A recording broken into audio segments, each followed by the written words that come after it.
Welcome back to Strange Historical Tales, where we're about to delve into the deadly history of molasses. Have you ever heard the phrase slower than molasses? Could you imagine a 25-foot tall wave of molasses moving at 35 miles per hour? In a tale stranger than fiction, today we discuss the Great Molasses Flood, which saw a sticky, sweet tsunami hit Boston's North End, leaving 21 people dead and millions in damages to the city. Our story begins with a tank, towering and filled to the brim, not with oil nor water, but with molasses.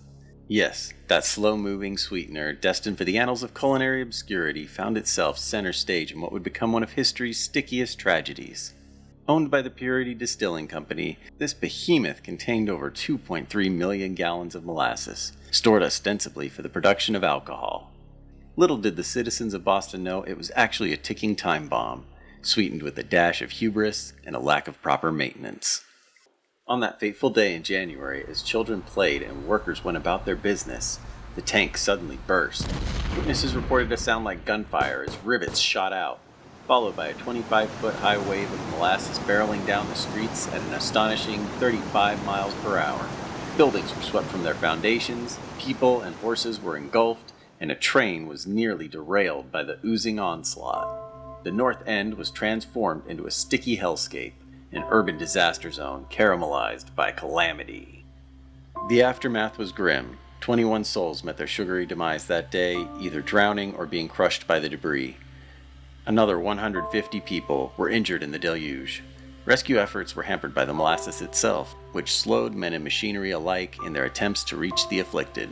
The cleanup was Herculean, requiring weeks to de-stickify the streets, homes, and residents of Boston. Even the harbor was brown with molasses until summer.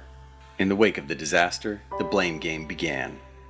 Was it fermentation within the tank that caused the explosion? Was the structure flawed from the start? Or was it, as some suspected, an act of sabotage by anarchists? Ultimately, the courts found the company at fault for failing to construct a safe tank, marking a turning point in U.S. industrial safety standards and regulation. Today, the Great Molasses Flood is remembered not just as a tragic event, but as a cautionary tale of the dangers lurking in the most benign of substances. It stands as a testament to the fact that sometimes the sweetest things can have the darkest consequences. And for those who walk the North End streets, beware. For when the conditions are just right, they say you can still catch the faint scent of molasses on the breeze. A ghostly reminder of the day Boston was caught in a sticky situation of historical proportions. Thank you for joining us for Strange Historical Tales, where history and the surreal collide.